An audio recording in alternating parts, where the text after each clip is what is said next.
everybody, I'm Sarah. I'm Brian. And welcome to the Big Blue House Homestead. Today's a busy day for us because we got all our stuff in so that we can put up fencing today.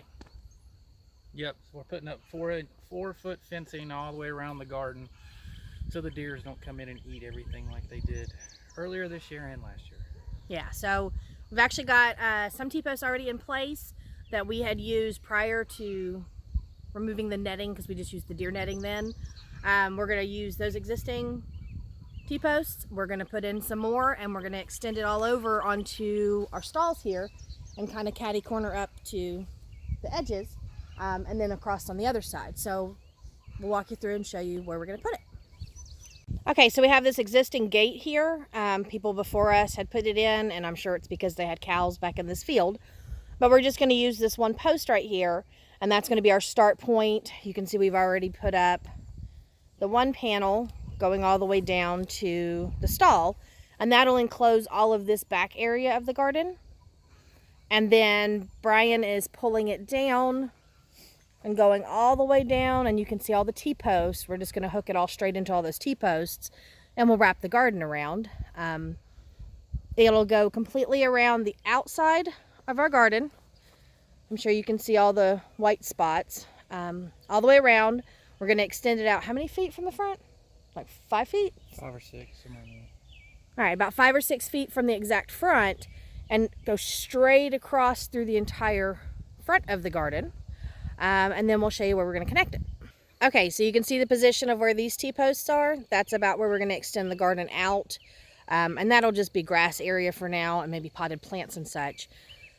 But we're going to then extend across the front of here and kind of go down around this table and straight back to the corner of the stall over there. You can see where that board's leaning up.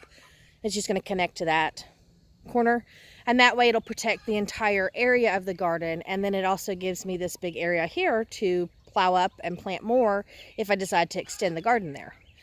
Brian wants to talk to you about what he's going to be doing with the actual gate that we're putting in, because we need to build like a door gate area to get in and out of our garden. So I'll pass it over to him. All right, so we're going to put in 2 gates. We're going to put one like right here so we can get into this side over here as well as over here, and then another gate all the way down where our original one was on the other side of the garden, so it's easier to have access to what used to be the enclosed garden. I'm just going to use wood framing and then put like almost like dog ear fencing on it, just a 4-foot high fence to keep the deers and the rabbits out. Okay, so we're gonna get busy pounding in all these T-posts and getting this fence put up. We're just zip tying for now. And then, did you figure out what you were doing? How'd you attach them to the sides? Just with nails and then bend them over. All right, so we just bent the nails to get it attached to the actual wood. Couldn't find the staple gun, and we don't have any of the U nails, so we're just doing what we can. Probably have to go back and reinforce it. Brian was pointing out that it's a little wobbly in spots. Yeah, just a little bit, so I have to go back and put in more posts. Stretch it a little bit tighter. Yeah, so for now, as long as it's temporary and it's up, it'll protect what we're getting ready to put in. And I actually think I'm going to plant squash today. My weather's still going to be weird next week, but I'm eager to get the garden in and I want to get it in as much as possible.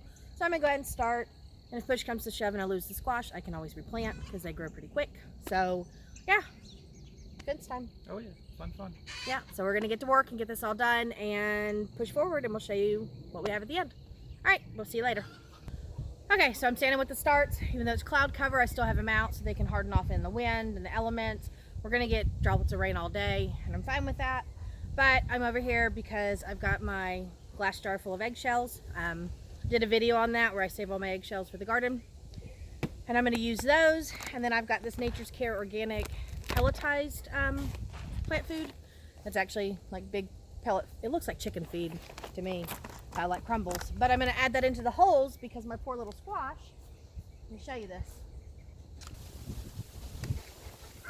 Okay, so I should have had these in the ground weeks ago with my weather being the way that it is, but you can see how the leaves are starting to yellow.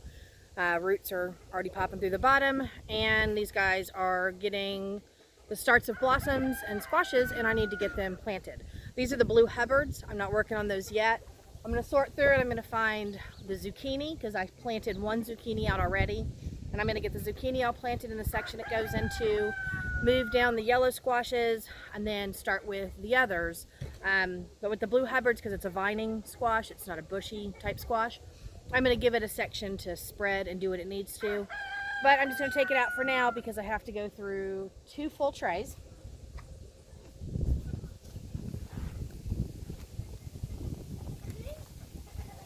Yeah, 2 full trays like this. And I have to find all the ones that I need because I can't read any labels because they're all at the bottom. So we're going to get this done, and I'm going to get my plants in the ground today. I promise. Okay, so I've got one squash plant over here in the corner. And I usually stagger plant my squash, so I'm just going to put another one here. And what I'm going to do is I'm going to dig a little bit of a hole.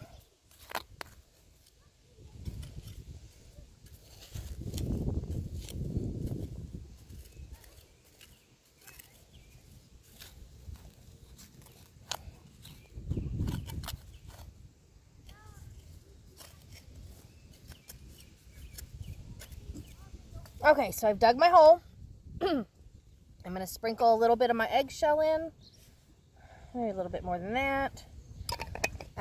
Put a little bit of plant food, and I'm just going to put a very small amount because I usually will fertilize as we go, but I wanted to start something in there.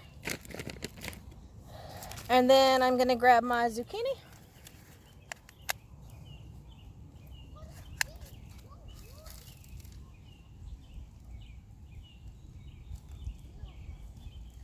Okay, so I got my zucchini. She is pulled out. I'm just going to put it into the hole and put the dirt around as much as possible. And there we go. So I'm going to move down the line. I've got 2, 4, 5, 6, 7, 8, 9, 10. 10 more to go. And so that's 12 zucchini plants total. And if that's enough, that is. If not, I might just throw in a couple extra seeds because I like to grow a lot of zucchini. So we'll see. But I'm going to go ahead and get this done, and in the meantime, kill off some of this grass.